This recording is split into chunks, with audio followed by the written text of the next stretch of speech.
Hello, കുറച്ച് നാളുകൾക്ക് ശേഷം അങ്ങനെ ഒരു ട്രാവലിംഗ് വ്ളോഗുമായിട്ട് വന്നിരിക്കുകയാണ് കേട്ടോ. ബോർഡ് കണ്ടപ്പോൾ തന്നെ മനസ്സിലായല്ലോ, യെസ്, നമ്മുടെ മാൽപ്പയാണ്. വിത്ത് ഫാമിലി അല്ല, കോളേജിൽ നിന്ന് സ്റ്റുഡൻസിൻ്റെ ഒപ്പമായിരുന്നു ഇത്തവണത്തെ യാത്ര. 4-5 ദിവസത്തെ ഒരു ട്രിപ്പിന് ശേഷം ലാസ്റ്റ് ഡേ ആണ് ഞങ്ങൾ മാൽപ്പയിൽ. അവിടുന്ന് മാൽപ്പേ ദ്വീപിലേക്ക് പോകാൻ വേണ്ടി ടിക്കറ്റ് എടുക്കാൻ വേണ്ടി നിൽക്കുകയാണ്. ഇവിടെ കാണിച്ചിരിക്കുന്ന പോലെ പെർ ഹെഡ് 400 രൂപയാണ് കേട്ടോ. കൂടാതെ ഒരുപാട് വാട്ടർ ആക്ടിവിറ്റി ഒക്കെ അവിടെ ഉണ്ട്. അതിൻ്റെ എല്ലാം റേറ്റ് അവിടെ കൊടുത്തിട്ടുണ്ട്. ഉച്ച കഴിഞ്ഞ് ഏകദേശം ഒരു 2:30-3 മണിയോടടുത്താണ് ഞങ്ങൾ അവിടെ എത്തുന്നത്. നല്ല വെയിലുള്ള സമയം, നല്ല ചൂടും.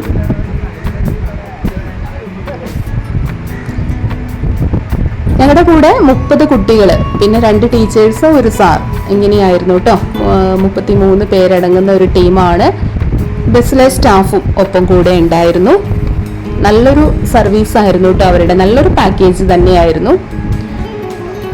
കാരണം നേരത്തെ നമ്മുടെ കോളേജിൽ നിന്നൊക്കെ മാൽപ്പേ പാക്കേജിൽ ഉൾപ്പെടുത്തിയിട്ടുണ്ടെങ്കിലും അവർക്ക് പോകാൻ സാധിച്ചിരുന്നില്ല. ഗോവയെ മാൽപ്പയൊക്കെ ആവുമ്പോൾ ലാസ്റ്റ് ഡേ ആയിരിക്കും മിക്കവാറും മാൽപ്പേ സെലക്ട് ചെയ്യുന്നത്. അപ്പോഴേക്കും അവിടെ എത്തുന്ന ടൈമൊക്കെ ഒരുപാട് ഡിലേ ആയിട്ടുണ്ടാവും.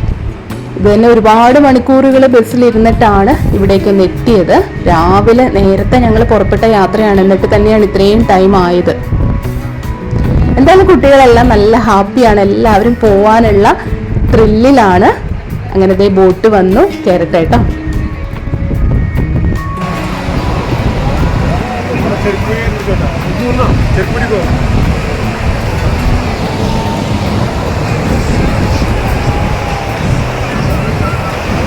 മീരെ, എന്നെ ഒന്ന് പിടിക്കണം. എന്റെ കയ്യിൽ ഒരു കയ്യിൽ ചെരുപ്പ്, ഒരു കയ്യിൽ ഫോണുമാണ്. ഇതങ്ങോട്ട് ഷാനവാസ് സാർ, ഞങ്ങളുടെ HOD ആണ്. എല്ലാ കാര്യത്തിലും സപ്പോർട്ടായിട്ട് കെയറിംഗ് ആയിട്ട് സാറും ഉണ്ടായിരുന്നു. ലാസ്റ്റാണ് ബോട്ടിലേക്ക് ഞങ്ങൾ കയറിയത്. അതുകൊണ്ട് തന്നെ കുട്ടികളൊക്കെ ദേ എല്ലാവരും ഇരുന്ന് ഏറ്റവും ഫ്രണ്ട് സീറ്റിലാണ് ഞങ്ങൾക്ക് കിട്ടിയത്. അത് നല്ല കോൺഫിഡൻറ്റോട് കൂടി വന്ന് ഇരിക്കുകയായിരുന്നു കേട്ടോ, വീഡിയോ ഒക്കെ എല്ലാം എടുക്കാം എന്നുള്ള ഉദ്ദേശത്തിൽ. പക്ഷേ തിരയുടെ ശക്തിയൊക്കെ കൂടി വന്നു കഴിഞ്ഞപ്പോഴത്തേക്കും ഫോൺ ഞാൻ എൻ്റെ ഒരു സ്റ്റുഡൻറ്റിൻ്റെ കൈമാറി. അടിപൊളിയാണ് കേട്ടോ ഈ ഒരു ട്രിപ്പ്. ശരിക്കും പറഞ്ഞാൽ മാൽപ്പേ ദ്വീപിലേക്കുള്ളൊരു യാത്ര എന്ന് പറയുന്നത് വളരെ നല്ലൊരു എക്സ്പീരിയൻസ് ആണ്. മാൽപ്പേ തന്നെയായിട്ട് നമ്മൾ സാധാരണ ഒരു ടൂറിൻ്റെ ട്രിപ്പിൽ ഉൾപ്പെടുത്താറില്ല എന്ന് എനിക്ക് തോന്നുന്നു അല്ലേ. എന്ത് തന്നെയാണെങ്കിലും ഈ പറയുന്ന കർണാടകയിലെ മറ്റു സ്ഥലങ്ങളൊക്കെ ടൂറിസ്റ്റ് പ്ലേസ് വരുമ്പോൾ മാൽപ്പയും കൂടി വരണം എന്ന് തന്നെയുള്ളതാണ് എൻ്റെ ഒരു ഒപ്പീനിയൻ.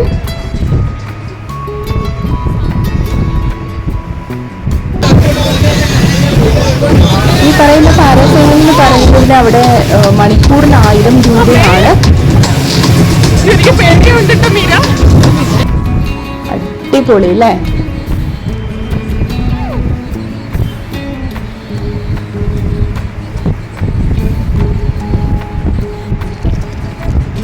കുട്ടികളെല്ലാവരും നല്ല എൻജോയ് ചെയ്ത് അടിപൊളിയായിട്ട് അവരിയ്ക്കുന്നുണ്ട്. ലാസ്റ്റ് ഡേ ആണെങ്കിലും ആ ക്ഷീണമൊന്നും അറിഞ്ഞിട്ടില്ല. പുരയൊക്കെ അടിച്ച് കയറി ഉപ്പുവെള്ളം തന്നെയാണത്.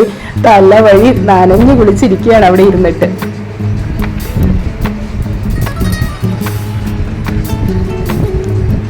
നല്ലൊരു ബാച്ചായിരുന്നു ഇത്തവണ എനിക്ക് കിട്ടിയിരുന്നത് കേട്ടോ. എത്ര പെട്ടെന്നാണ് 3 വർഷം കടന്നു പോകുന്നതെന്ന് ഞാൻ ആലോചിക്കുകയായിരുന്നു. ഫസ്റ്റ് ഇയറിൽ ഇവർ വന്നപ്പോൾ അവരുടെ ക്ലാസ് ഇൻചാർജ് ആയതാണ്. 3 വർഷവും ഞാൻ തന്നെയായിരുന്നു അവരുടെ ക്ലാസ് ഇൻചാർജ്. ഇപ്പോൾ ദാ ഫൈനൽ ഇയർ കടന്ന് 2-3 ആഴ്ച കഴിയുമ്പോഴത്തേക്കും കോളേജിൽ നിന്ന് എക്സാം എഴുതി പോകുന്ന കുട്ടികളാണ് ഇവരൊക്കെ. എന്തായാലും ഞാൻ ഇത് വീഡിയോ എടുക്കുമ്പോൾ എന്ന് വെച്ചാൽ എൻ്റെ സാധാരണ ഒരു ഫോണിൽ തന്നെയാണ് കേട്ടോ. ക്യാമറാമാൻ കൂടെ വന്നിട്ടില്ല, അറിയാലോ, കാരണം ഫാമിലി ആയിട്ടുള്ളൊരു ട്രിപ്പ് ആയിരുന്നില്ല. അപ്പം എൻ്റെ മൊബൈലിൽ തന്നെ സാധാ ഒരു മൊബൈൽ ക്യാമറയിൽ പകർത്തിയ ദൃശ്യങ്ങളാണ്. ഇതൊക്കെ എന്നും ഒരു ഓർമ്മയായിട്ട് സൂക്ഷിക്കാം എന്നുള്ള രീതിയിൽ എടുത്തു. അപ്പോൾ ഇവിടെ വന്നത് എഡിറ്റ് ചെയ്തിട്ട് ജസ്റ്റ് ഇങ്ങനെ ഒരു വോയിസ് കൊടുത്ത് നിങ്ങളെ കൂടി കാണിക്കാലോ എന്ന് വിചാരിച്ചു കേട്ടോ. വിവേകാനന്ദ പാറയിലേക്കാണ് ഇതിനു മുമ്പ് കടലിലൂടെ ബോട്ടിൽ ഒരു യാത്ര ചെയ്തിട്ടുണ്ടായിരുന്നത്. പക്ഷെ അത് നമുക്ക് കുറച്ചുകൂടി പെട്ടെന്ന് എത്തിയ പോലെ ഒരു എക്സ്പീരിയൻസ് ആയിരുന്നു. ഇത് വളരെയധികം സമയം എടുക്കുന്നുണ്ട്. അങ്ങനെ ദ്വീപിലെത്തിയിട്ടോ. അപ്പോൾ ഇറങ്ങുന്നതൊന്നും നമുക്ക് അവിടെ കാണിക്കാനായിട്ട് സാധിച്ചിരുന്നില്ല. കുട്ടികളെല്ലാം ഹായ് തരുന്നുണ്ട്. ഇവിടുത്തെ ടൈമിങ് കാര്യങ്ങളൊക്കെ അവിടെ എഴുതി വെച്ചിട്ടുണ്ട് കേട്ടോ. ഇവിടേക്ക് വന്നു കഴിഞ്ഞപ്പോൾ 1 മണിക്കൂർ സമയമാണ്. നമ്മൾ 4 മണിക്കാണ് അവിടെ എത്തിയത്. തിരിച്ച് 5 മണിക്കാണ് ബോട്ടിന്റെ ടൈം ഉള്ളത്. അതിന്റെ ഹിസ്റ്ററി കാര്യങ്ങളൊക്കെ അവിടെ എഴുതിയിട്ടുണ്ട്. രാവിലെ 9 തുടങ്ങി 5 മണി വരെയാണ് മാൽപ്പേ ദ്വീപിലേക്ക് സന്ദർശകർക്കുള്ള ടൈം എന്ന് പറയുന്നത്. അപ്പോൾ ഏകദേശം ടൈം അവിടെ തീരാറായ സമയത്താണ് ഞങ്ങൾ ചെല്ലുന്നത്. ചെറിയ സ്നാക്സ്, കൂൾ ബാർ അങ്ങനെയുള്ള ഷോപ്പുകൾ മാത്രമേ ഉള്ളൂ. അതുകൊണ്ട് എല്ലാം തന്നെ 5 മണിയോടുകൂടി ക്ലോസ്ഡ് ആകും.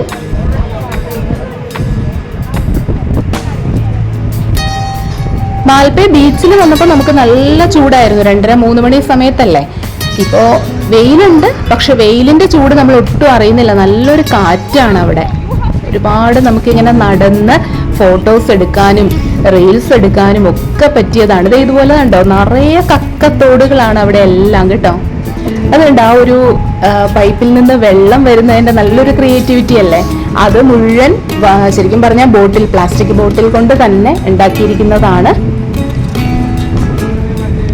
ഒന്നും പറയാനില്ല, എനിക്ക് നല്ലൊരു സ്ഥലം. എന്തായാലും ഇവിടെ വന്നില്ലായിരുന്നു എങ്കിൽ ഒരു വലിയ നഷ്ടം തന്നെ ആകുമായിരുന്നു എന്ന് മാത്രമേ പറയാനുള്ളൂ. കാരണം ഞങ്ങളാണെങ്കിലും ലാസ്റ്റ് ഡേ ആയപ്പോൾ മാൽപ്പേ ദ്വീപിലേക്ക് എത്തിച്ചേരാൻ പറ്റുമോ, മാൽപ്പേ ബീച്ചിൽ എന്തായാലും വരാൻ പറ്റും, പക്ഷെ ദ്വീപിലേക്ക് എത്തിച്ചേരുമോ എന്നുള്ള ഒരു പേടി, ടെൻഷനൊക്കെ ഉണ്ടായിരുന്നു, ഓടി എത്തുമോ എന്നുള്ളത്. പക്ഷെ കറക്റ്റായിട്ട് ബസ് ഡ്രൈവേഴ്സ്, അവരുടെ അടുത്ത് പറയാണ്ടിരിക്കാൻ പറ്റില്ല, അവർ ആ പാക്കേജിൽ ഉൾപ്പെടുത്തിയിരിക്കുന്ന മുഴുവൻ സ്ഥലങ്ങളും കേട്ടോ. ബോയ്സ് എന്ന് പറയുന്ന ഒരു ട്രാവൽ ഹബിൻ്റെതായിരുന്നു. നല്ലൊരു പാക്കേജ് ആയിരുന്നു. എല്ലാ സ്ഥലവും അവര് ഉൾപ്പെടുത്തിയിരിക്കുന്ന ഫുഡാണെങ്കിലും എല്ലാം നല്ല ഫുഡ്. പ്രൊമോഷൻ വീഡിയോ ഒന്നും അല്ല കേട്ടോ, നമ്മള് കുട്ടികളെ ഓരോരുത്തരും പൈസ കൊടുത്ത് തന്നെ പോയിരിക്കുന്ന ഒരു ട്രിപ്പാണ്. ജസ്റ്റ് പറഞ്ഞു എന്ന് മാത്രം. ഈ ഒരു ബീച്ചിലൊക്കെ ഇറങ്ങുമ്പോൾ അവിടെ സ്വിമ്മിങ് പ്രൊഹിബിറ്റഡ് നിങ്ങൾ കണ്ടില്ലേ, ആ ഒരു ബോർഡ്. ജസ്റ്റ് ഒന്ന് കാല് നനയ്ക്കാൻ മാത്രം ഇറങ്ങി എന്നുള്ളതേ ഉള്ളൂ. പക്ഷെ നമ്മളത് ഇറങ്ങും തോറും കുറച്ച് ആഴമുണ്ട്. നമ്മൾ നിൽക്കുന്ന ഭാഗം കാലൊക്കെ പെട്ടെന്ന് അവിടെ നിന്ന് കുഴിഞ്ഞു പോകുന്നുണ്ട്. അപ്പോൾ അവർ പറഞ്ഞു 2 ആഴ്ച മുമ്പ് ഒരു കുട്ടി അവിടെ മരണപ്പെട്ടതൊക്കെ പറഞ്ഞിട്ടുണ്ടായിരുന്നു. അതുകൊണ്ട് ശ്രദ്ധിക്കുക, നമ്മളെപ്പോഴും ഫോട്ടോ വീഡിയോ എൻജോയ്മെന്റ് വേണം. പക്ഷെ എന്നിരുന്നാലും ഡേഞ്ചർ ആയിട്ടുള്ള പ്ലേസിൽ അതിൻ്റെതായ ഒരു കരുതലും ഉണ്ടാവണം കേട്ടോ. കൂടെ ഉണ്ടായിരുന്ന എൻ്റെ ഒരു കൊളീഗാണ് മീര മിസ്. അതുപോലെ നിറയെ കക്കത്തോട്, ഞാൻ പറഞ്ഞില്ല, നടന്നു പോകുന്ന വഴിക്ക് മുഴുവൻ ഇതേ ഉള്ളൂ. പിന്നെ ഉണ്ടല്ലോ മാൽപ്പേ ദ്വീപിൽ നമുക്ക് ചെരുപ്പില്ലാതെ നടക്കാന്ന് പറയുന്നത് റിസ്ക് ആണ്. നമ്മുടെ കാലിൽ തളച്ചു കയറുന്ന ചെറിയൊരു മുള്ളു ടൈപ്പൊക്കെ ഉണ്ട് കേട്ടോ. അതുകൊണ്ട് എന്തായാലും ചെരുപ്പ് മസ്റ്റായിട്ടും വേണം. പിന്നെ ഷൂ അങ്ങനത്തെ കാര്യങ്ങളൊക്കെ ഇട്ട് വന്നാൽ ഇതുപോലെ നമ്മൾ ബോട്ടിൽ നിന്ന് ഇറങ്ങുന്ന സമയത്താണെങ്കിലും എന്തായാലും നനയും. അപ്പൊ അതിന് പാകത്തിനുള്ള ചപ്പൽ അതൊക്കെയാണ് നമുക്ക് അവിടെ ഉപയോഗിക്കാൻ നല്ലത്. എന്തായാലും 1 മണിക്കൂർ പോയത് അറിഞ്ഞില്ല കേട്ടോ.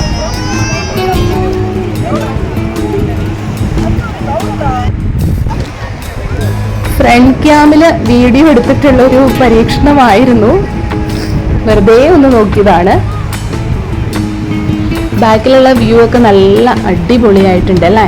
ശരിക്കും പറഞ്ഞാൽ നല്ലൊരു ക്യാമറയിൽ പകർത്തി കഴിഞ്ഞാൽ എനിക്കറിയാം അടിപൊളി വിഷ്വലാണ് അവിടുത്തേത്. ഇപ്പൊ ഞാൻ പറഞ്ഞല്ലോ, ക്യാമറാമാൻ കൂടെ ഇല്ലാത്തത് കൊണ്ടും എൻ്റെ തന്നെയുള്ള കാര്യങ്ങളാണ് ഈ കാണിച്ചിരിക്കുന്നതെല്ലാം. ഇതുകൊണ്ട് അവിടെയുള്ള ആ ചെടികൾ എന്ന് പറയുന്ന എല്ലാം ഉണ്ടല്ലോ രുദ്രാക്ഷത്തിൻ്റെതാണ്. രുദ്രാക്ഷക്കായ ചെറുതായിട്ട് അതിനകത്ത് കണ്ടിട്ടുണ്ട്. പിന്നെ നമ്മൾ തിരിച്ചു വരുന്ന വഴിക്കാണ് ഈ ഒരു കൽമണ്ഡപം. അവിടെയൊന്നും ഇരിക്കാനായിട്ടൊരു സമയം കിട്ടിയില്ല. എന്താന്ന് വെച്ചാൽ ബാക്കിയുള്ളിടത്തൊക്കെ നമ്മൾ ഫോട്ടോസും റീൽസും ഒക്കെ എടുത്ത് സമയം അങ്ങ് പോയി. 5 മണി ആവാറായി. അപ്പൊ തിരിച്ച് നമ്മുടെ ബോട്ട് വരുന്ന ടൈം ആവുമ്പോഴേക്കും ഞങ്ങൾ ഇറങ്ങുകയാണ്.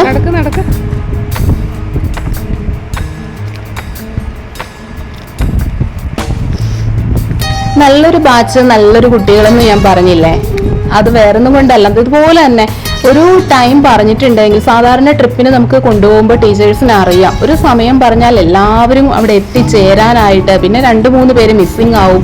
അവരെ വിളിച്ച് അന്വേഷിച്ച് ഇതൊക്കെ എത്തിപ്പെടുമ്പോഴേക്കും എല്ലായിടത്തും ഡിലേ ആയി പോകും.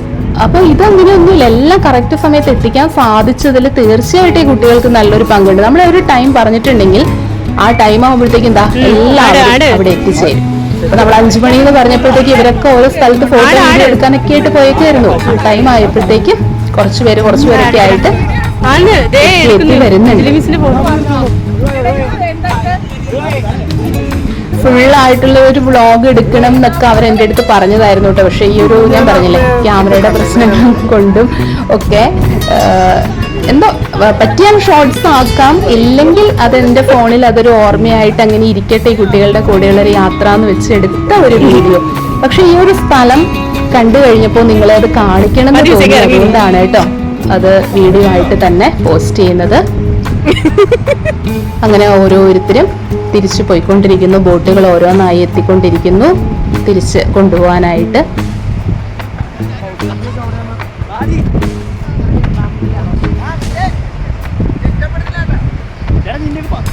എൻ്റെ ഫസ്റ്റ് ട്രിപ്പാണ്, സ്റ്റുഡൻസിൻ്റെ കൂടെ എന്നല്ല, ആദ്യമായിട്ടാണ് മാൽപ്പെ വരുന്നത് തന്നെ കേട്ടോ. കൊള്ളാം എന്തായാലും.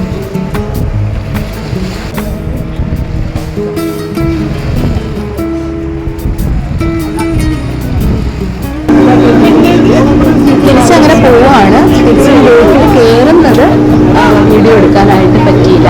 ഇത്തവണ സീറ്റ് പിടിക്കുന്നതിൻ്റെ തിരക്കായിരുന്നു. സൈഡ് സീറ്റ് എന്തെങ്കിലും നോക്കിയിരിക്കണം എന്ന് വിചാരിച്ചിട്ട് അങ്ങനെ പോയിരുന്നു.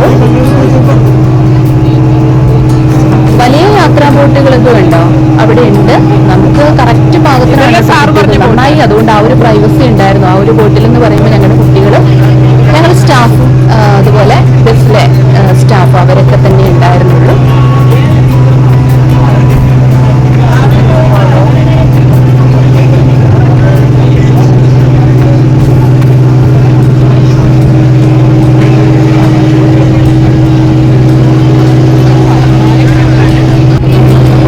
ഇത്രയും ദൂരം കടലിലൂടെയുള്ള ഒരു യാത്രയും എനിക്ക് ഫസ്റ്റ് എക്സ്പീരിയൻസ് തന്നെയാണ്. ഞാൻ പറഞ്ഞില്ല നേരത്തെ വിവേകാനന്ദ പാറയൊക്കെ പോയിട്ടുണ്ടെങ്കിൽ ഇത്രയും പേടിയാവില്ലായിരുന്നു കേട്ടോ. പക്ഷെ ഒരു നല്ല എക്സ്പീരിയൻസ് ആണ്. ഇത്രയും ദൂരം യാത്ര ചെയ്തു.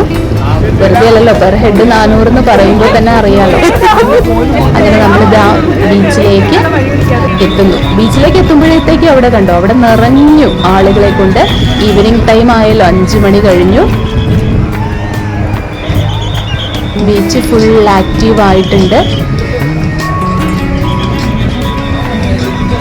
കയറുമ്പോഴും ഇറങ്ങുമ്പോഴും എന്തായാലും നമ്മളൊരു മുട്ടോളം നനയും കേട്ടോ. തിരയൊക്കെ ഉണ്ട്. അപ്പൊ അതിനനുസരിച്ചിട്ടുള്ള ഡ്രസ്സ്, ചെരുപ്പ് ഇതെല്ലാം ധരിക്കുകയാണ് നല്ലത്. പല ആക്ടിവിറ്റികളിൽ അവിടെ ആളുകൾ ഇത് കണ്ടോ, പട്ടം പറപ്പിക്കുക, അതുപോലെ വാട്ടർ ആക്ടിവിറ്റി കുറേ ഉണ്ട് അവിടെ.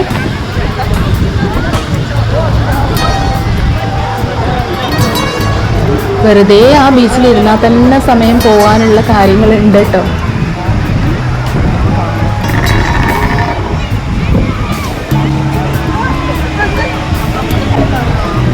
സൺസെറ്റിൻ്റെ ഒരു ടൈം ആയിക്കൊണ്ടിരിക്കുന്നു. നല്ല ഭംഗിയാണ് ആ ടൈമിലൊക്കെ അവിടെ. അതിപ്പോൾ അവിടെ നല്ലല്ലോ, എല്ലാ ബീച്ചിലും ചെല്ലുമ്പോൾ അങ്ങനെ തന്നെയല്ലേ അല്ലേ. പൊതുവെ ബീച്ച്, അതുപോലെ മഴ, പ്രകൃതി ഇതൊക്കെ കാണാനായിട്ട് ഇഷ്ടപ്പെടുന്ന ആളുകൾക്കാണെങ്കിൽ പിന്നെ പറയുകയും വേണ്ട. ഞാൻ അങ്ങനെ ഒരു കാറ്റഗറിയിൽപ്പെട്ട ആളാണ്. അതുകൊണ്ട് പിന്നെ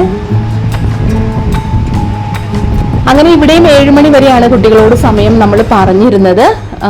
പോകുന്ന വഴിക്ക് സൈഡിൽ തന്നെയാണ് കേട്ടോ ഷോപ്പിംഗ് ഒക്കെ. ഒരുപാട് വലിയ കാര്യങ്ങളൊന്നും അല്ല, എന്നാലും ഈ ഒരു സംഭവം ഉണ്ടല്ലോ പാനിപൂരി, ശരിക്കും എനിക്ക് അറിയാം ഇതുപോലെ റോഡ് സൈഡിൽ നിന്നൊന്നും വാങ്ങിച്ച് കഴിക്കാനായിട്ട് അത്ര നല്ലതല്ല, റിസ്ക് ആണ്. പക്ഷെ എവിടെ കണ്ടാലും വിടില്ല ഇത് ഞാൻ. അപ്പൊ അങ്ങനെ ഞാൻ മാത്രമേ കൂട്ടത്തിൽ അത് കഴിച്ചിട്ടുണ്ടായിരുന്നുള്ളൂ. അപ്പൊ നല്ലൊരു ട്രിപ്പായിരുന്നു കേട്ടോ. പ്രത്യേകിച്ച് മാൽപ്പെ എന്ന് പറയുന്ന സ്ഥലം ഉണ്ടല്ലോ, വേറൊന്നും തന്നെ കാണാനില്ല. ഈ ഒരു ബീച്ചും ആ ഒരു ദ്വീപും തന്നെ ഉള്ളൂ. എങ്കിൽ പോലും അതുകൊണ്ട് നമ്മൾ ഇവിടേക്ക് തന്നെയായിട്ടൊരു യാത്ര ആരും ചെയ്യാറുണ്ടാവില്ല. കർണാടക വരുമ്പോൾ തീർച്ചയായിട്ടും ഇവിടെയും കൂടി ഒന്ന് വരൂ കേട്ടോ. അപ്പൊ ഇത്രയേ ഉള്ളൂ ഇന്നത്തെ ഒരു വീഡിയോ. മറ്റൊരു വീഡിയോയുമായിട്ട് നമുക്ക് ഉടനെ തന്നെ കാണാം. എല്ലാവർക്കും താങ്ക്